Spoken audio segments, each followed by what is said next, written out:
that the Prophet ﷺ said that no good deeds are better than what is done on these first 10 days of Dhul Hijjah. And some of the companions said, Ya Rasulullah, not even jihad.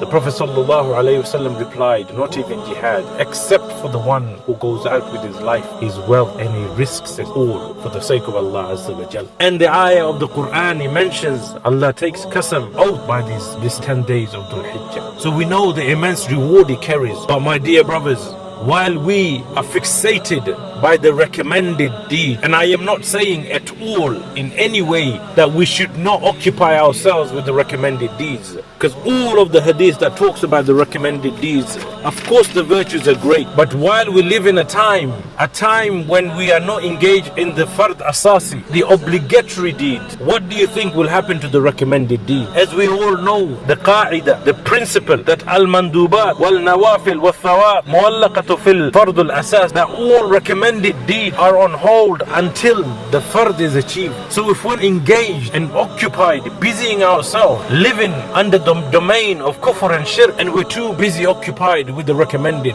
it will be put on hold. Just like if we're busy doing umrah after umrah while we have the capability and capacity to do hajj, we don't do you think the umrah will be accepted? Just like the one who is occupied with doing tahajjud, but when it comes to the fardh, he falls asleep, it is going to be put on hold. Hence the principle, any recommended deeds are put on hold until the fardh is achieved. And the zaman that we live in today, we should be engaging in establishing the deen of Allah subhanahu wa ta'ala. While our brothers and sisters are in prison, obligation to release them, we are busy with recommended deeds. I am not saying you shouldn't do it. We should do it. But whilst we're doing that, we should be engaged as well in the obligatory deeds, establishing the Islamic state, working towards the Islamic state, working towards the Islamic domain. These recommended deeds, whilst if we were living under the domain of Islam, fantastic to do. But we are living at such a time when we are busy, and the ulama are constantly busy reminding us of these recommended deeds. They forget to remind us of the obligatory deeds. So this is a reminder for myself and those who will be listening, that may Allah give us the tawfiq to engage ourselves with the obligatory deed, so the recommended deeds can be released and we can get accepted those deeds, and Allah will give us ajr for it.